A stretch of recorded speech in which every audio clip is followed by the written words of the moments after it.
Hello students, good morning to all of you.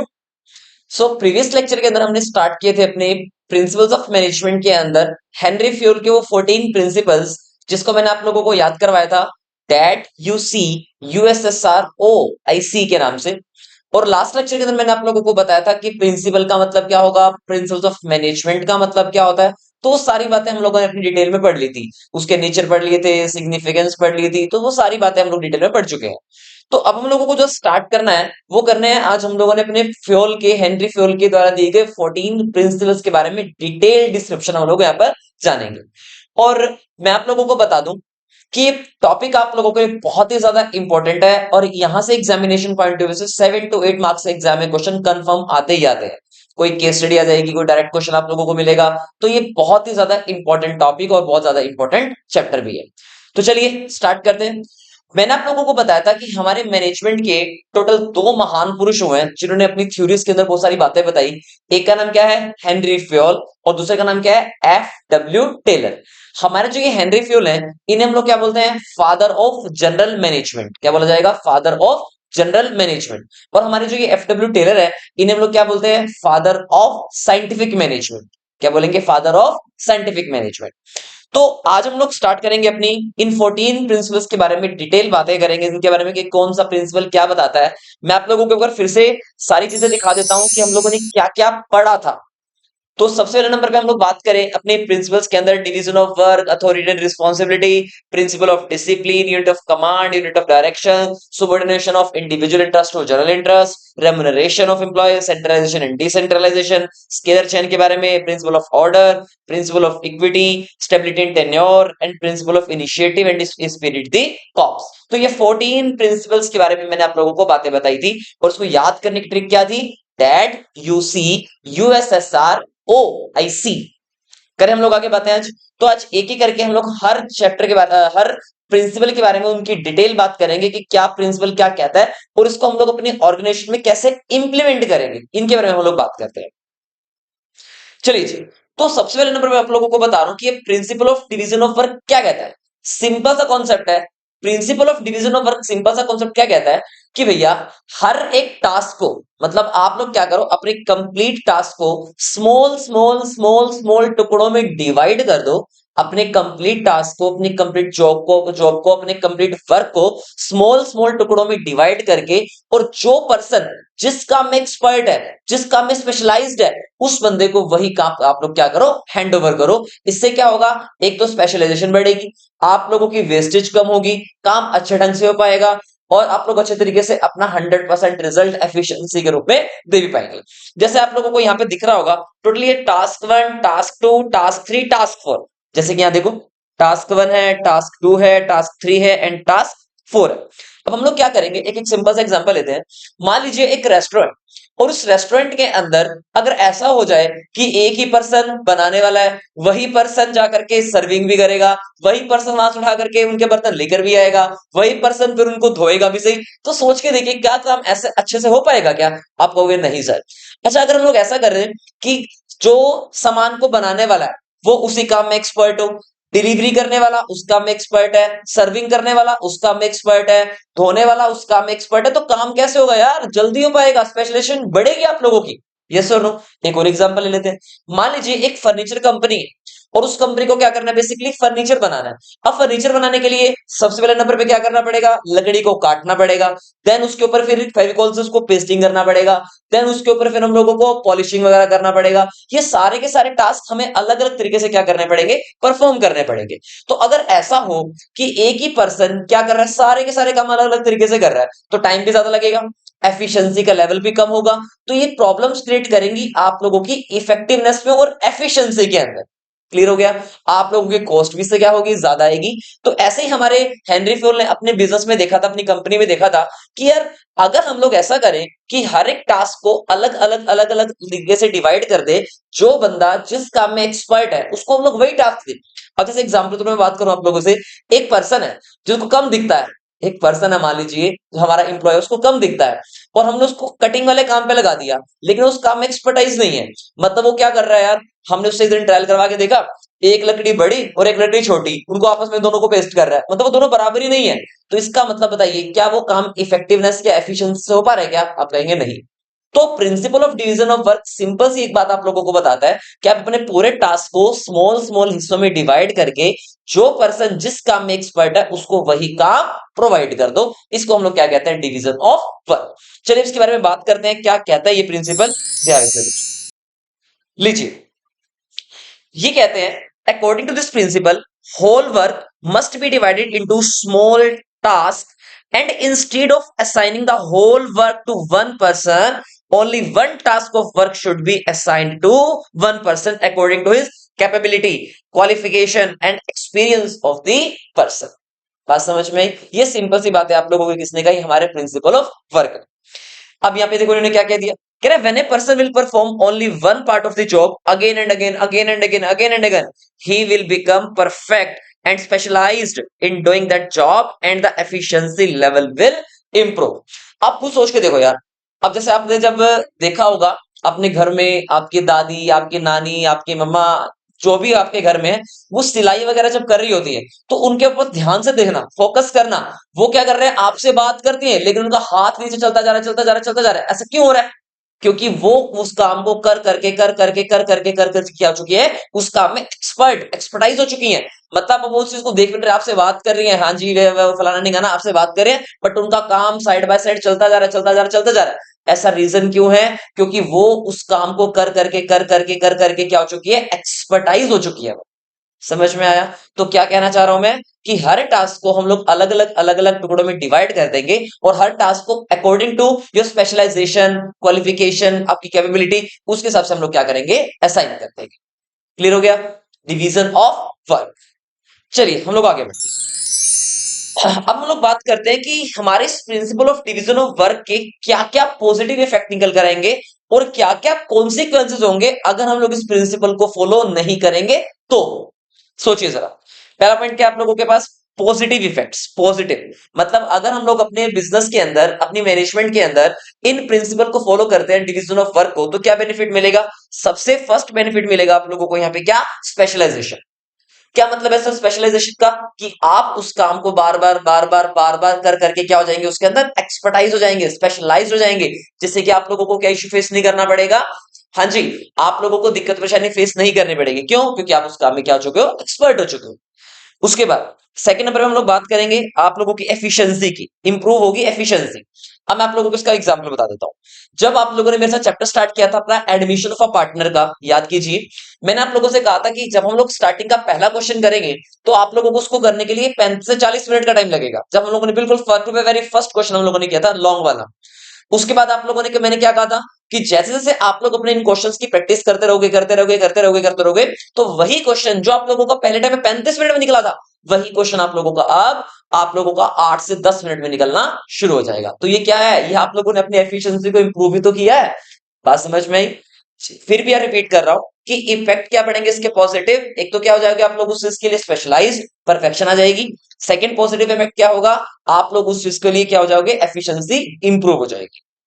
फिर आप लोगों को बोला गया कि क्या क्या कॉन्सिक्वेंसेज आप लोगों को फेस करने पड़ेंगे अगर आप इन प्रिंसिपल्स को फॉलो नहीं करोगे तो, यानी कि वॉयलेशन अगर आप लोग करोगे तो। लो वॉयलेशन करोगे। पहला पॉइंट आप लोगों को क्या बोला गया? फर्स्ट पॉइंट कह रहे there will not be specialisation. Obviously बात है, अगर आप इन प्रिंसिपल को फॉलो नहीं करोगे तो ना तो आप लोगों की एफिशिएंसी इंप्रूव होगी, ना ही आप लोगों को अच्छे तरीके से उस काम में स्पेशलाइज हो पाओगे। मतलब कोई पर्सन कोई भी काम करे जा रहा है, कोई जो काम बंदा स्पेशलाइज है पॉलिश करने में, वो क्या कर रहा है? काट रहा है। या कोई बंदा टास्क है कटिंग करने में, वो क्या कर रहा है? कुछ और ही कर रहा है, वो स्टिचिंग कर रहा है। मतलब कुछ भी आप लोग कह सकते हो।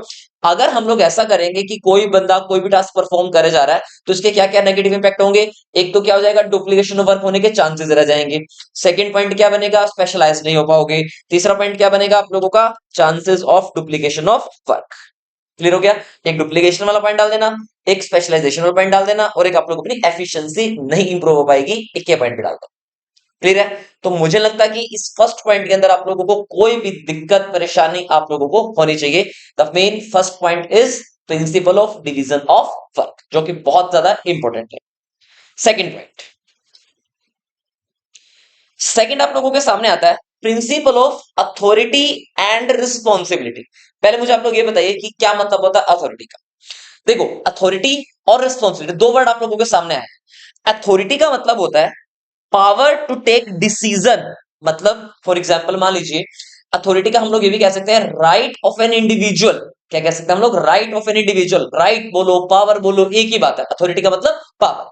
देखिए, किसी भी बिजनेस के अंदर टोटल दो लोग होते हैं। एक कौन होता है? सुबॉर्डिनेट, और एक कौन होता है? उसका सुपीरियर। सुपीरियर का मतलब होता है उसका मालिक, उसका टॉप लेवल मैनेजमेंट। सुबॉर्डिनेट मतलब हमारा एम्प्लॉय। क्लियर हो गया? तो बताइए जरा, पावर किसके हाथ में है? सुपीरियर के या सुबॉर्डिनेट के? ऑब्वियस ही बात है, आप सर कहोगे ऑब्वियस बात है, सुपीरियर के हाथ में पावर है। मान लीजिए मैं सुपीरियर हूं और आप लोग क्या है? मेरे सुबॉर्डिनेट है। मतलब मैंने आप लोगों को जॉब प्रोवाइड किया, तो मैं कौन बन गया? आप लोगों का एम्प्लॉयर। आप मेरे कौन बन गए? एम्प्लॉयर। तो बताइए मेरे पास क्या पावर है? मेरे पास पावर है आप लोगों से काम करवाने की। जो भी टास्क मैंने आप लोगों को परफॉर्म करने के लिए दिया है, उसका आप लोगों को काम करना पड़ेगा with in a specified period of time. Clear हो गया? अगर मैंने आपको टास्क दिया है कि ये वाला टास्क आप लोगों को 50 डेज में, 30 डेज में कंप्लीट करके देना है इतनी कॉस्ट पे, तो आप लोगों का राइट बनता है कि उस काम को आप लोगों को अच्छे ढंग से करके मुझे देना है। तो आप लोगों का क्या है? वो एक ऑब्लिगेशन। आप लोग उसके लिए क्या हो? लाइबल हो। मैं कौन हूं? मेरे पास उसके लिए क्या है? राइट है। अगर आप लोगों ने वो टास्क टाइम पे परफॉर्म करके नहीं दिया, then I will punish you. Okay, बात समझ में आई? देखो ध्यान से क्या लिखा हुआ है कि authority means power to take decision and responsibility means obligation to complete the assigned job on time. According to this principle, there must be a balance between authority and responsibility. Basically हमें क्या करना पड़ता है? Authority और responsibility बीच में क्या maintain करके रखना पड़ता है? बैलेंस। जैसे कि एग्जांपल, मान लीजिए मैं आप लोगों का टीचर हूं, आप लोगों का मेंटर हूं, आप लोगों का गुरु हूं, और मैंने आप लोगों को बोला कि आज आप लोगों को 10 क्वेश्चंस करके आने हैं। तो इसका मतलब मैंने आप लोगों को क्या दिया है? मेरे पास क्या है? राइट है आप लोगों को होमवर्क देने का, आप लोगों को होमवर्क चेक करने का, आप लोगों को मारने का, आप लोगों को डांटने का, आप लोगों को फटकारने का। लेकिन आप लोगों के पास क्या है? आप लोग उस काम को करने के लिए क्या है? लाइबल है। आप लोग उस काम को करने के लिए ऑब्लिगेट है। आप लोगों के पास क्या है? उस चीज के लिए ऑब्लिगेशन कि आप लोगों का टास्क परफॉर्म नहीं करके आए तो मेरे पास राइट है, मैं आपको पनिश कर सकता हूं, मैं आप लोगों के पेरेंट्स के पास कॉलिंग कर सकता हूं। ये मेरे पास क्या है? राइट। क्लियर हो गया? तो यहाँ पे वही कह रहे हैं, मान लीजिए आप लोग 10 में से 8 क्वेश्चंस कराए, मैंने पूछा आप लोगों से 2 क्वेश्चंस क्यों नहीं करके आए? आपने कहा सर मेरी तबीयत खराब हो गई थी। हमने कहा चलो कोई बात नहीं, हमने बात मान ली, 8 की है ना, कोई बात नहीं। तो हम लोगों ने क्या किया? आपने टास्क परफॉर्म नहीं किया, बट जितना किया देन इफेक्टिव है, हमें कोई दिक्कत नहीं। समझ में आया? तो अथॉरिटी एंड रिस्पॉन्सिबिलिटी के बीच में आपको हर बार बैलेंस मेंटेन करके चलना पड़ेगा। कह रहा excess of authority without matching responsibility may bring negative result. यहाँ पे वही बात बहुत बोली गई है, excess of authority without matching responsibility may bring negative result. अब मान लीजिए एक हमारा स्टूडेंट है बनीत, बुरा मत मानना, बिल्कुल भी हमारा बनीत स्टूडेंट है। अब मुझे पता है कि यह बच्चा जो है ना, वो दिन के सिर्फ 2 या 3 क्वेश्चन से मैक्सिमम कर सकता है, इससे ज्यादा वो क्वेश्चन नहीं कर सकता है, डिजर्व नहीं करता। और मैं कहूं कि मेरे पास तो पावर है, तेरे को कल टोटल 50 क्वेश्चंस करके आने ही आने हैं। अब जरा सोच करके बताओ, मुझे पता है कि वो बच्चा 2 क्वेश्चन से ज्यादा कर ही नहीं सकता, लेकिन मैं कह रहा हूं मेरे पास तो पावर है, मेरे पास तो राइट है, आपको करने पड़ेंगे। मैंने 50 क्वेश्चन दिए, तो आप लोग क्या हो? उस इसके लिए ऑब्लिगेट हो, आप लोगों को करने पड़ेंगे। जहां तक बात समझ में आ रही है? सोच के बताओ जरा, क्या यहाँ पे मैं क्या फॉलो कर रहा हूँ? एक्सेस ऑफ अथॉरिटी फॉलो कर रहा हूँ। लेकिन जो सामने वाली पार्टी है, जो सामने वाला पर्सन है, जो उस चीज के लिए रिस्पॉन्सिबल है, क्या हमारी अथॉरिटी और उसके रिस्पॉन्सिबिलिटी क्या मैच कर रही है? क्या यहाँ पे आप कहोगे नहीं, तो इसका क्या मीनिंग बनेगा? ये आपको देके जाएगा कि नेगेटिव रिजल्ट। ऑब्वियस बात है, या तो वो ड्रॉप आउट कर देगा, या फिर वो धक्के से कहीं से छाप के, तो वो रिजल्ट नेगेटिव देके जाएगा, कभी पॉजिटिव नहीं देके जाएगा। फिर कह रहे हैं excess of responsibility without matching authority will not allow the worker to complete the job on time। अब ऐसा अगर करें हम लोग, हो जाए लीनियंट, हम लोग कुछ नहीं कह रहे, कोई बात नहीं, कर लेगा कर लेगा कर लेगा, तो कभी करेगा ही नहीं। ये भी आप लोगों को एक प्रॉब्लम फेस करनी पड़ेगी। मतलब आप लोगों को अपने इंप्लॉय के साथ में ना तो इतना लीनियंट होना है, ना ही आप लोगों को इतना ज्यादा स्ट्रिक्ट होना है कि वो पर्सन काम कर ही ना पाए। मतलब दोनों सिचुएशन के अंदर आप लोगों के पास रिजल्ट नेगेटिव ही मिलेगा। क्लियर हो गया? फिर कह रहे there is a need between parity between both for the best results. Clear हो गया? मतलब जैसा पर्सन है हम लोगों को उसके हिसाब से चलना पड़ेगा। मतलब कुछ टाइम हम लोगों को लीनियंसी भी यूज करना पड़ेगा, कुछ टाइम हम लोगों को स्ट्रिक्टनेस भी यूज करना पड़ेगा, तब जाकर के हम लोग फॉलो कर पाएंगे अपने अथॉरिटी एंड रिस्पॉन्सिबिलिटी के टास्क। क्लियर हो गया? समझ में आया? अब हम लोग बात करते हैं कि क्या क्या अथॉरिटी और रिस्पॉन्सिबिलिटी के पॉजिटिव इम्पैक्ट होंगे और क्या क्या इसके कॉन्सिक्वेंसेज होंगे। देखिए, पॉजिटिव इम्पैक्ट का तो क्या मतलब होता है कि अगर हमने किसी पर्सन को अथॉरिटी दी है या फिर अगर किसी पर्सन को हम लोगों ने रिस्पॉन्सिबिलिटी असाइन कर दी है, तो no misuse of authority, क्योंकि पावर तो किसके हाथ में है? मेरे हाथ में है। इसका मतलब अगर मैंने किसी को पावर दी है अपनी, या फिर मैंने अपनी पावर को डेलीगेट किया है, या पावर मेरे पास ही है, तो इसका मतलब कोई भी इस पावर का मिसयूज नहीं कर सकता। तीसरा सेकंड पॉइंट है helps in meeting responsibilities on time without delay. जैसे एग्जांपल मैंने आप लोगों को बताया ना अभी, कि क्या बताया मैंने आप लोगों को एग्जांपल के अंदर, कि अगर मैंने आप लोगों को टास्क परफॉर्म करने के लिए दिया भी है, तो उसका क्या प्लस पॉइंट मिलेगा? आप लोग उस टास्क को परफॉर्म करेंगे अपनी रिस्पॉन्सिबिलिटी के साथ। क्योंकि अगर हम लोग किसी को टास्क देते हैं ना, अथॉरिटी प्रोवाइड करते हैं, तो उसको साथ में हम लोग क्या देते हैं? उसकी रिस्पॉन्सिबिलिटी भी करते हैं, देते हैं कि अगर आप लोग उस टास्क को परफॉर्म नहीं कर पाए, देन मैं आप लोगों को क्या कर सकता हूं? पनिश कर सकता हूं। सेकंड पॉइंट आप लोगों को बोला गया कि कॉन्सिक्वेंसेज ऑफ दिस प्रिंसिपल, कि अगर हम लोग इस प्रिंसिपल को फॉलो नहीं करते अथॉरिटी एंड रिस्पॉन्सिबिलिटी को, तो क्या क्या हमें कॉन्सिक्वेंसेज फॉलो करने पड़ेंगे, क्या क्या कॉन्सिक्वेंसेज फेस करने पड़ेंगे। वो कह रहे हैं कि misuse of authority due to excess authority. मान लीजिए मैंने किसी पर्सन को ना अथॉरिटी दे दी, एक एग्जांपल से मैं बात करता हूँ सिंपल। मैंने ना अपनी क्लास का एक मॉनिटर बनाया और मैंने आप लोगों को बोला कि मॉनिटर भाई, तेरे को क्या करना है, इन सारे बच्चों के ऊपर नजर रखनी है क्योंकि बच्चा को शरारत ना करे। क्लियर हो गया? तो मैंने उस बच्चे को क्या दे दी? उसकी अथॉरिटी प्रोवाइड कर दी, मतलब मेरी जो पावर थी उसको मैंने डेलीगेट कर दिया। अब अगर क्लास के अंदर कोई भी डिस्टर्बेंस क्रिएट करता है, कोई भी कुछ करता है, तो बताइए जरा रिस्पॉन्सिबल कौन है? वो सामने वाला पर्सन जो मैंने क्या बनाया? उसको मॉनिटर बनाया। अब क्या हुआ यहाँ पे? एट द एंड अगर मैं वो चीज नहीं करता हूं, तो इसका मतलब सोच के देखो, एक्सेस अथॉरिटी उसको मैं प्रोवाइड करता हूं, तो वो क्या कर सकता है? उस अथॉरिटी का मिस यूज कर सकता है, जिसको मैं क्या कहूंगा यहाँ पे? उसका कॉन्सिक्वेंस कहूंगा। फिर कह रहे डिले इन वर्क। क्या मतलब है डिले इन वर्क का? मतलब आप लोगों ने किसी बंदे को अथॉरिटी दी नहीं काम को करने के लिए, तो ऑब्वियस सी बात है भैया, आपका जो टास्क होगा वो कैसे जाएगा? वो डिले से डिले डिले डिले ही होता चला जाएगा, वो टास्क टाइम पे परफॉर्म नहीं होगा। लेकिन हाँ, अगर आप किसी को अथॉरिटी दे दो, उस काम को करने के लिए उसकी रिस्पॉन्सिबिलिटी उस बंदे के हाथ में है, इसका मतलब क्या होगा? आप लोग निश्चिंत हो गए, क्योंकि काम आप लोगों का नहीं है, काम उस पर्सन का है जिसको आपने अथॉरिटी और रिस्पॉन्सिबिलिटी असाइन की। क्लियर हो गया? नेक्स्ट पॉइंट, फिर आप लोगों के सामने आता है प्रिंसिपल ऑफ डिसिप्लिन। ये बहुत ही ज्यादा इंपॉर्टेंट रोल प्ले करता है आप लोगों के बिजनेस के अंदर, कि आप लोगों को प्रॉपर टाइम पे आना है, प्रॉपर यूनिफॉर्म में आना है, प्रॉपर सिस्टमेटिक तरीके से रूल्स को फॉलो अप करना है, तो वो हर चीज को आप लोगों को मेंटेन करके चलना पड़ेगा। क्या discipline refers to general rules and regulations for systematic working in an organisation. Discipline does not mean only rules and regulations.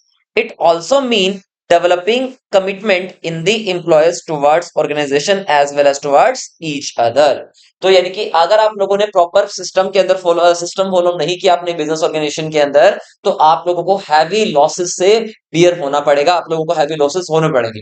अब डिसिप्लिन का सिंपल सा प्रिंसिपल क्या कहता है कि आपको अपने ऑर्गेनाइजेशन के अंदर बिल्कुल डिसिप्लिन्ड रहना है, प्रॉपर अपने बिजनेस के जितने भी रूल्स एंड रेगुलेशंस है उनको फॉलो करना है, प्रॉपर टाइम पे आप लोगों को ऑर्गेनाइजेशन में आना है। अगर आप लोगों की जॉब 9 to 5 है, देन आप लोगों को 9 to 5 जॉब करनी है बियॉन्ड टाइम। कहना चाह रहे हैं आप लोगों को, कह रहे Fayol insist that principle discipline is required at superior as well as subordinate. अब इसका मतलब ये नहीं है कि जो जितने भी रूल्स एंड रेगुलेशंस बनाए वो सिर्फ सुबॉर्डिनेट्स के लिए है, नहीं, सारे के सारे आप लोगों को रूल्स एंड रेगुलेशंस सुबॉर्डिनेट के लिए भी और सुपीरियर के लिए, दोनों के लिए बिल्कुल सेम होंगे। क्या the discrepancy rules shall not be applicable only on subordinates. Employees will obey orders only when management play their part by providing good leadership. समझ में आई बात है? बिल्कुल सिंपल सी बात आप लोगों को बोली है कि आपको अपने बिजनेस ऑर्गेनाइजेशन के अंदर प्रॉपर डिसिप्लिन मेंटेन करके रखना पड़ेगा। अगर आप डिसिप्लिन मेंटेन करके नहीं रखते हैं, तो आपके बिजनेस को एक्सेसिव लॉस बियर करने पड़ेंगे। हाँ जी, अब क्या क्या होंगे हमारे डिसिप्लिन के पॉजिटिव इम्पैक्ट्स, और समझ लेंगे उसके बाद उसके कॉन्सिक्वेंसेस।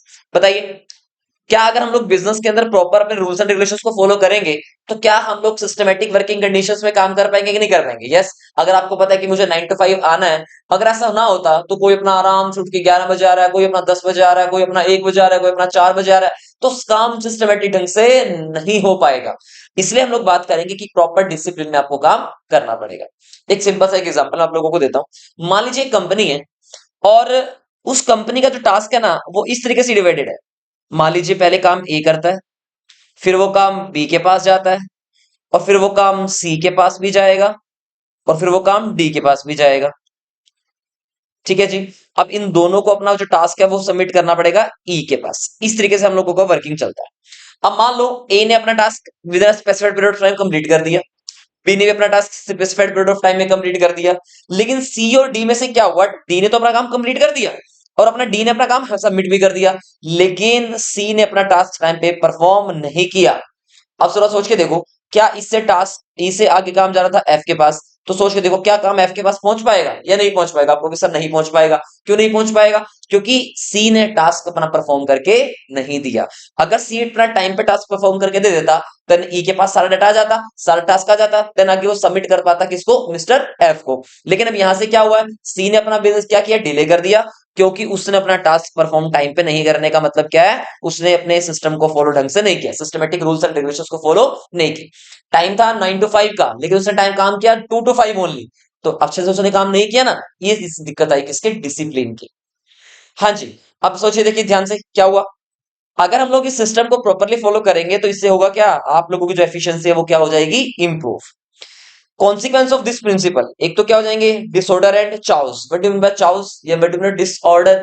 देखिए, जब आप लोग इन प्रिंसिपल को फॉलो करोगे, डिसिप्लिन मेंटेन करोगे नहीं बिजनेस के अंदर, तो हर कोई अपनी मनमर्जी कर रहा है। मतलब किसी को कोई फर्क नहीं पड़ता, अरे काम कर लेगा यार, मुझे क्या फर्क पड़ता है, मेरी कौन सा ऑर्गेनाइजेशन है, लॉस होगा तो ऑर्गेनाइजेशन को होगा, मुझे तो मेरी सैलरी मिल रही है। तो ये बड़ी प्रॉब्लम आप लोगों को फेस करनी पड़ेगी अपनी ऑर्गेनाइजेशन। फिर कहना चाह रहे हैं wastage of resources in absence of discipline. भैया अगर आप लोग मान के अपने ऑर्गेनाइजेशन में डिसिप्लिन मेंटेन नहीं करोगे ना, तो आप लोगों के बिजनेस के अंदर जितने भी आपके रिसोर्सेज है उनकी क्या हो जाने वाली है, वेस्टेज। क्लियर हो गया? ये बहुत इंपॉर्टेंट है, जो प्रिंसिपल है यूनिटी ऑफ कमांड। अब फटाफट से आप लोग ये थोड़ी सी पहले स्टोरी सुन लो कि क्या कहना चाह रहे हैं यूनिटी ऑफ कमांड। चलिए सुनिए। देख नहीं रहे, निहत्ते कबायली जापानी को नहीं रोक सके और वो लोग आ रहे हैं। यही एक जगह यहाँ एक भी सिपाही पूरी फौज को रोक सकता है। हमारा जहाज लैंड करने वाला है, तुम इन सबको ट्रक में लेकर जाओ, मैं जापानी को यहाँ रोकता हूँ। ठीक है, तुम इनको ट्रक में लेकर जाओ, मैं जापानी को यहाँ रोकता हूँ। विंग कमांडर कपूर, ये कमांड मेरी है, जो मैं कहता हूँ वो कीजिए। Orders are orders, no time for sentiments, please hurry up.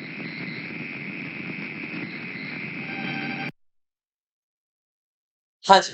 तो क्या आपने सुना यहाँ पे क्लास में क्या बोला है, कहता है ऑर्डर्स आर ऑर्डर्स। ये दोनों इतने बेस्ट फ्रेंड्स हैं भाई, राम और एक शायद एग्जांपल है, शायद श्याम ले लो इस बंदे को।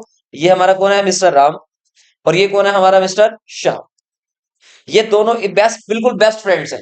लेकिन ये जो है ना, ये इनका हेड है, और ये कौन था, सुपीरियर, सॉरी सुबोर्डिनेट। ये कौन है, सुबोर्डिनेट, बट आपस में दोनों क्या है, बेस्ट फ्रेंड्स हैं।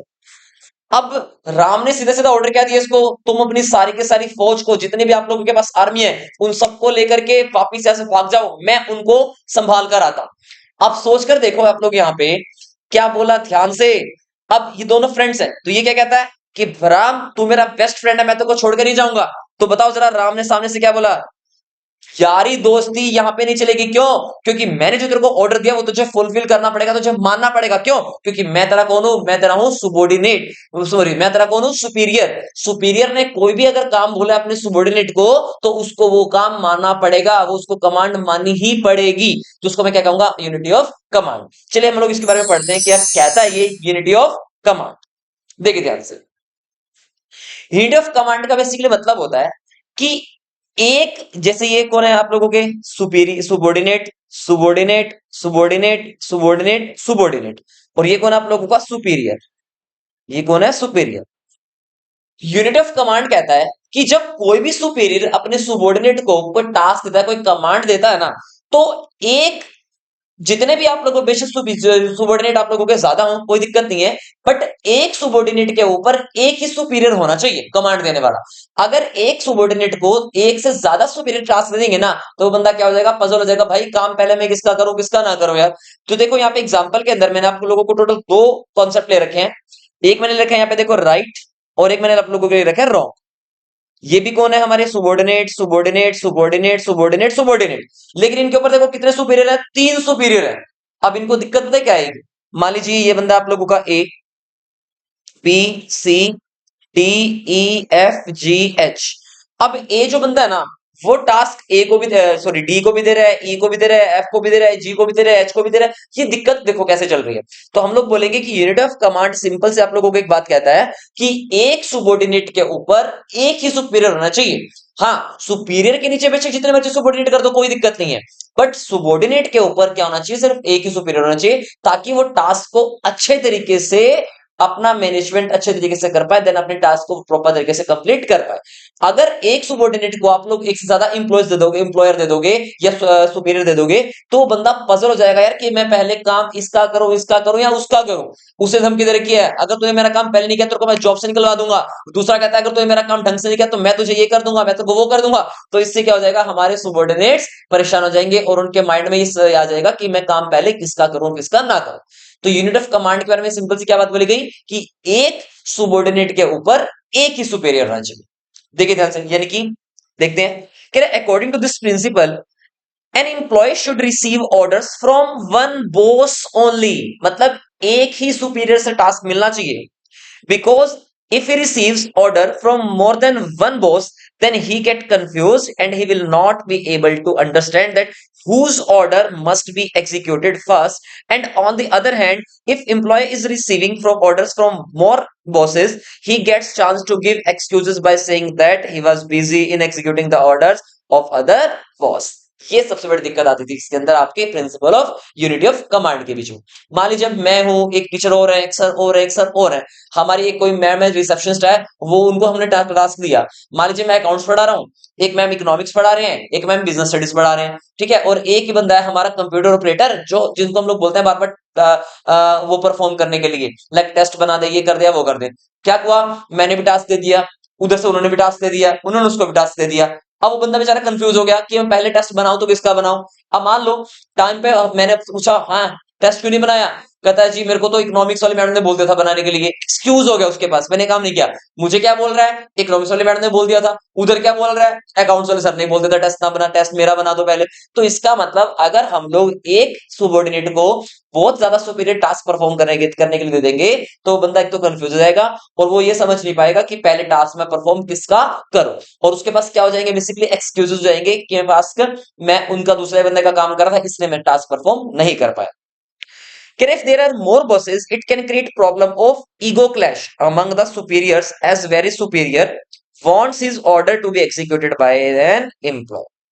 क्लियर हो गया कि अगर हम लोग एक से ज्यादा बॉस होंगे एक सुबॉर्डिनेट के ऊपर, तो इससे क्या दिक्कत रहेगी, ईगो क्लैश की सबसे बड़ी दिक्कत रहेगी कि हाँ मैं टॉप लेवल हूं या मैं मालिक हूं, तेरे को पहले काम मेरा करना चाहिए था, ये वो फलाना ना, ये सब चीजें रहेगी। क्लियर हो गया। तो आई थिंक समझ में आ गया आपका principal of unity of command. अब देखो इसके अंदर इस principle of unit of command की क्या क्या पॉजिटिव इफेक्ट रहेंगे।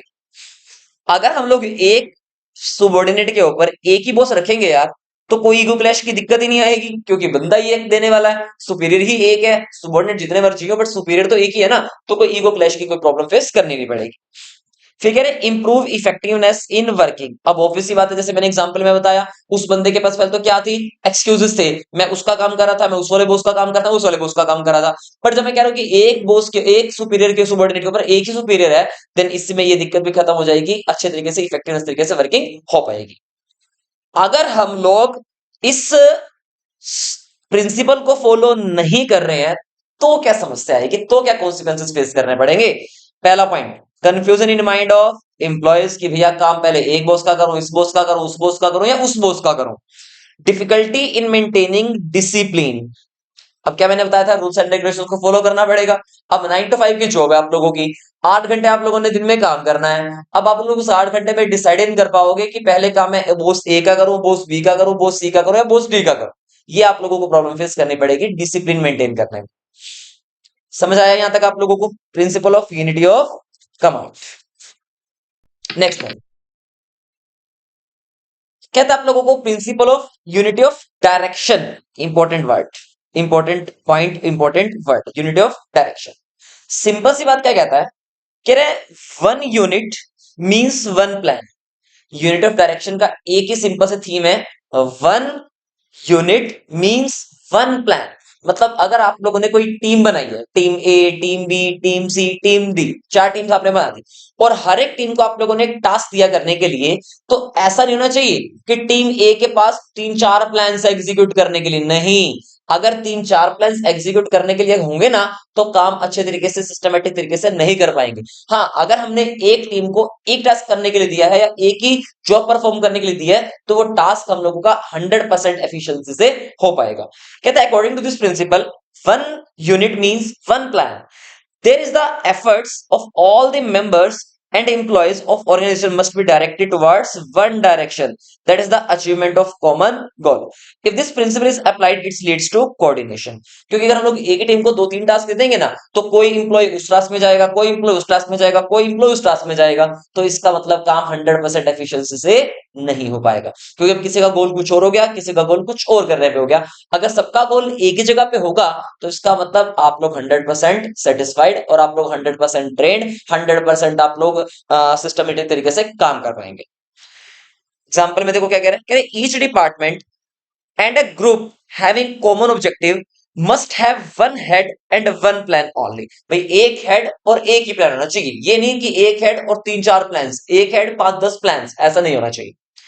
People engage in the same kind of activities must have the same objectives in a single plan. This is essential to ensure unity and coordination in the enterprises. Clear हो गया?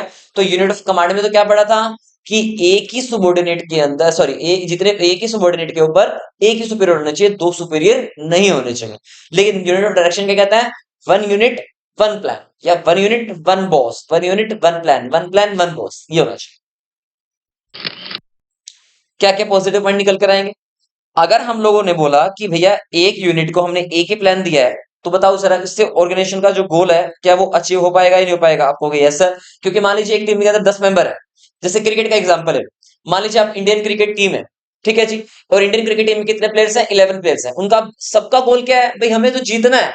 इसका मतलब अगर उनका गोल यही है कि हमें तो जीतना है, तो इसका मतलब सारे के सारे जो फील्डर्स हैं, सारे के सारे जो क्रिकेट टीम है, वो एक ही टास्क को परफॉर्म कर रहे हैं। लेकिन अगर उसके अंदर मैं ऐसा कर दूं, एक कुछ बंदे ऐसे हैं जिनको बोला जाए कि आप लोगों को सिर्फ फील्डिंग में ध्यान देना, कोई बात नहीं, जीतेंगे नहीं जीतेंगे, हारेंगे तो हारेंगे, तो इसका मतलब उनका जो गोल है ना, वो क्या हो गया? अब दो एक, यानी कि एक सिस्टम नहीं रहा, अब 2 चीजें बन चुकी हैं।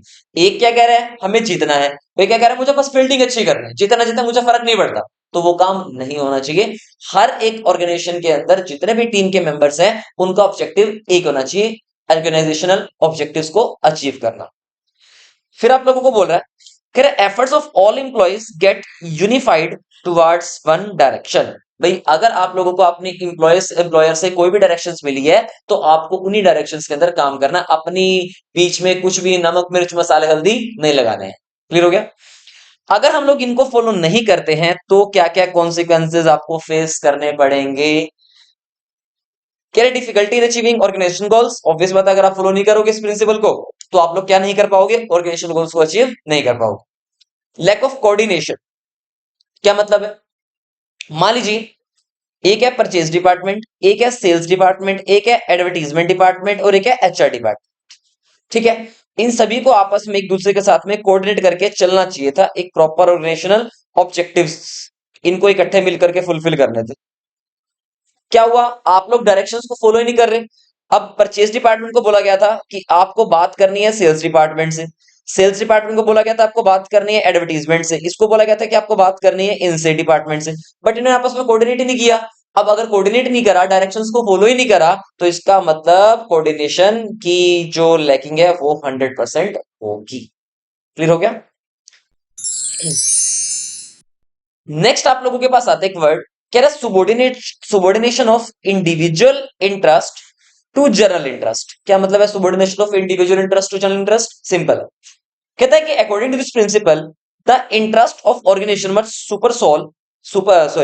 supersede the interest of individuals or employees. In the organization, all the employees working with the same objectives, and there is always an objective of the organization. If the objectives of the individuals are in the same directions, then there is no problem. But if the objectives of both the group are in different direction, then manager must try to reconcile individual interest with organizational goal. And if it is not possible, then individual interest must be sacrificed for achieving organizational goal. तो subordination of individual interest to general interest का simple सा मतलब क्या कहता है कि एक individual को ना सिर्फ अपने बारे में नहीं सोचना है, अपने बारे में नहीं सोचना, उसको सोचना पड़ेगा किसके बारे में, बिजनेस के बारे में सोचना पड़ेगा। क्यों सोचना पड़ेगा भैया? अगर मैं बहुत बात करूं कि मैंने आप लोगों को कहा कि मान लीजिए एक पर्सन है, ये पर्सन ये बहुत डेडिकेटेड है। अब ये मेरे पास ना जॉब मांगने के लिए कहता है सर मुझे जॉब चाहिए। मैंने कहा ठीक है भैया जॉब तो दे देंगे। अब आप लोग मुझे ये बताओ कि आपको काम अपने लिए करना है या ऑर्गेनाइजेशन के लिए करना है? तो हमने इससे पूछा, कहता सर मैं आपके ऑर्गेनाइजेशन को टॉप लेवल तक पहुंचा दूंगा। लेकिन ये बंदा जो है ना ये सिर्फ अपने लिए सोच रहा है, अपने लिए। इसका जो इंटरेस्ट है वो कैसा है? General interest, sorry individual interest है। दो टाइप के इंटरेस्ट होते हैं, एक होता है जनरल इंटरेस्ट, एक होता है इंडिविजुअल इंटरेस्ट। तो इस पर्सन का जो इंटरेस्ट है ना वो कैसा है? इंडिविजुअल। इंडिविजुअल मतलब अपने लिए।